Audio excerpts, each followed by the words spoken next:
இயேசுவில் எனது அன்பிற்குரியவர்களே, உங்களுக்கு என்னுடைய இதயம் கனிந்த வாழ்த்துக்கள். வணக்கம். அன்பானவர்களே, உயிர்ப்பு பெருவிழாவிற்கு பின்னர் இன்றைய சிந்தனைக்கு நற்செய்தியாக மத்தேயு நற்செய்தி 28வது அதிகாரம் 8-15 கொடுக்கப்பட்டுள்ளது. இதில் பெண்கள் ஆண்டவர் இயேசு அங்கே இல்லை என்ற உடனே கல்லறை விட்டு விரைவாக புறப்பட்டு சென்றார்கள். மிகுந்த அச்சத்தோடு வாழ்ந்தார்கள். ஆனால் பெரும் மகிழ்ச்சியுற்றார்கள். ஏனென்றால் தூதர்கள் சொல்லியிருக்கிறார்கள், உயிரோடு இருக்கிறார், அவர் இங்கே இல்லை, உயிரோடு இருப்பவரை இறந்தோருடைய தேடாதீர்கள் என்று சொல்லியிருக்கிறாரா? உயிரோடு இருக்கிறார் என்ற அந்த செய்தி அவர்களுக்குள் இனம் புரியாத ஒரு நிரந்தர மகிழ்ச்சியை பொங்கி எழும்படி செய்துள்ளது.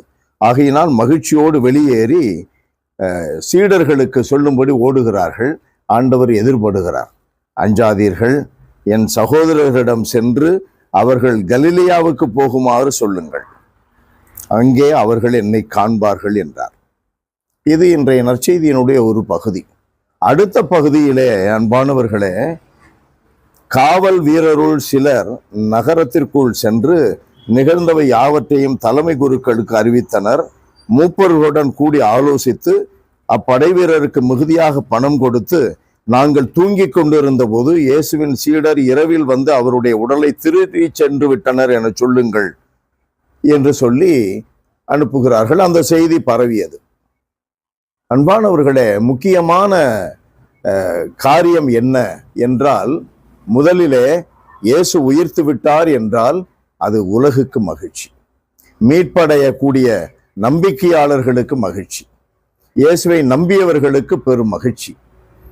ஆனால் இயேசுவை எதிர்த்தவர்கள், நம்பிக்கை இல்லாதவர்கள், உலக போக்கின்படியே தங்களை உலகுக்கு கையளித்து விட்டவர்கள், உலகமே சதம் என்று இருந்தவர்கள், சதுசேயர், பரிசேயர், மறைநூல் அறிஞர்கள், குருக்கள், இவர்களுக்கெல்லாம் ஒரு வசனம் வருகிறது.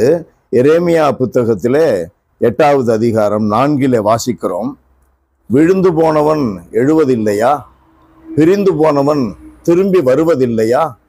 என் எருசலேம் மக்கள் மட்டும் ஏன் மனம் மாற மாட்டேன் என்று பிடிவாதமாக இருக்கிறார்கள் என்று எழுதப்பட்டுள்ளது. அதை போல இவர்கள் மேன்மேலும் மேன்மேலும் தங்களுடைய பிடிவாதத்திலே, நம்பிக்கைக்கு எதிரான நிலையிலே அவர்கள் உறுதிப்படத்தான் செல்லுகிறார்களே ஒழிய மனம் மாறுவதற்கு வாய்ப்பே இல்லை.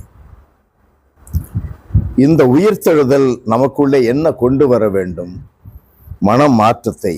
உலகம் அல்ல, மேல் உலகை உள்ளவற்றை நாடுங்கள், பூ உலகில் உள்ளவற்றை நாடாதீர்கள். மேலே உயிர்த்தெழுந்த கிறிஸ்து தந்தை கடவுளின் வலப்பக்கம் அமர்ந்துள்ளார், அவரை நோக்கி பாருங்கள் என்ற அந்த வரிகளை நம்முடைய வாழ்வாக்கக்கூடிய உணர்வுகள் நம்மில் வர வேண்டும். இந்த உயிர்ப்பு பெருவிழா அதை நம்மிலே மறுபடியும் உயிர்த்தெழச் செய்ய வேண்டும். அந்த கருத்தை உயிர்த்தெழச் செய்ய வேண்டும். அது புதுப்பிக்கப்பட வேண்டும். அன்பானவர்களே, மேன்மேலும் மென்மை உடையவர்களாய், கனிவு உடையவர்களாய், நம்பிக்கை உள்ளவர்களாய், ஆண்டவர் இயேசுவின் மீது நம்முடைய சார்பு நிலையை மேன்மேலும் உறுதிப்படுத்துபவர்களாய் வர வேண்டுமே ஒழிய கடவுளை விட்டு தூர போகக்கூடாது. அது மீட்பு தராது.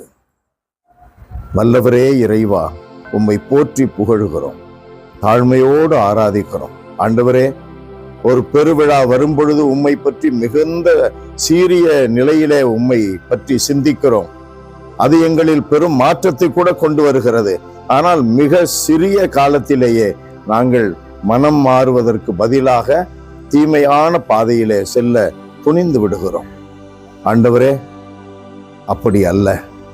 நாங்கள் மாறியவர்கள் இன்னும் எங்களுடைய செயல்களால், மனம் மாறியவர்களுக்கேற்ற செயல்களால் இன்னும் உம்மில் நம்பிக்கையில் வளர வேண்டும், இன்னும் உம்மில் வாஞ்சையில் வளர வேண்டும், பெரும் மகிழ்ச்சியில் நாங்கள் திளைக்க வேண்டும். எங்களுக்கு வரம் தாரும். இயேசுவின் நாமத்தில் ஜெபிக்கிறோம் பிதாவே. ஆமென், ஆமென்.